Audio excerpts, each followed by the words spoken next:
सुन्नुहोस्, यो कुराले तपाईको जिन्दगी बदल्न सक्छ। कहिलेकाहीँ हामी आफ्नो सपना पूरा हुन धेरै समय लाग्यो भनेर निराश हुन्छौँ। तर एउटा कुरा सम्झनुहोस्, रुख रोपेको भोलिपल्ट फल लाग्दैन। त्यसलाई समय, धैर्य र हेरचाह चाहिन्छ। त्यस्तै तपाईको मेहनतले पनि आजै परिणाम नदिन सक्छ।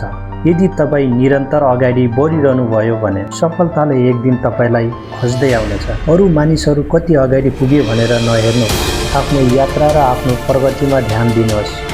याद राख्नुहोस् कि साना साना कदमले नै ठुलो दूरी पार गर्छ। त्यसैले आज हार नमान्नुहोस्।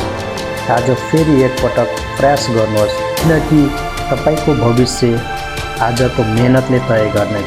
धेरै मानिसहरूले सपना त धेरै ठुला देख्छन्, तर प्रयास गर्न डराउँछन्। उनीहरू सोचिरहन्छन् कि यदि म असफल भयो भने अरूले के भन्लान् भनेर।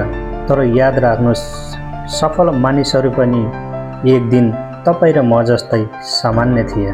फरक यति मात्रै हो कि उनीहरूले डरभन्दा ठुलो आफ्नो लक्ष्य बनाए।